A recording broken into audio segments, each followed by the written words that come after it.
Welcome back. Rajkot ward number 15 માં ચૂંટણી પૂર્વે હાઈ વોલ્ટેજ ડ્રામા થઈ રહ્યો છે. ભાજપ ઉમેદવારના ભાઈ પીઆઈ હિરભા વિરુદ્ધ કાર્યવાહી કરવામાં આવી. પોલીસ પાવરનો દુરુપયોગ કર્યાનો કોંગ્રેસનો ગંભીર આક્ષેપ છે. ચૂંટણી વિભાગે પીઆઈની રજા રદ કરી હાજર થવાનો ફરમાન કર્યું છે. વશરામ સાગઠિયા અને મકબૂલ દાઉદાણીએ રજૂઆત કરી હતી. પોલીસ અધિકારી દ્વારા મતદારોને ધાક ધમકી આપ્યાની ફરિયાદ કરાઈ છે. વોર્ડ નંબર 15 માં ભાજપ કોંગ્રેસના ઉમેદવારો વચ્ચે ઘર્ષણ વધ્યું છે. તંત્રએ કાયદો અને વ્યવસ્થા જાળવવા માટે કડક પગલાં લીધા છે.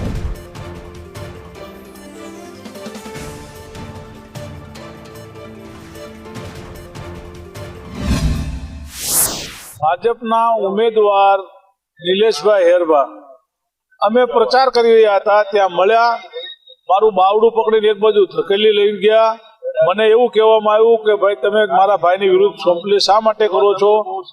મેં એને કીધું ભાઈ તારા ભાઈ નોકરી કરે છે, આ ન કરવું જોઈએ તમારે. લોકો તમે ગેરકાયદેસર કામ કરો, આચાર સંહિતાનો ભંગ કરો છો.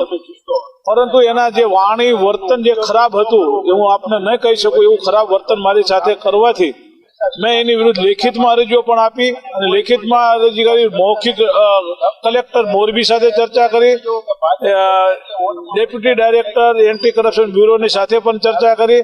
એના ભાગરૂપે એ લોકોના લીગલી પગલાને લઈ અને હાલ જે ભાઈ હરેશભાઈ હેરભા છે એને મોરબીમાં પાછા પોતાની નોકરી ન છોડવાનો સમય રજા કેન્સલ કરી અને હાલ નોકરી ઉપર પાછા હાજર કરી દીધા.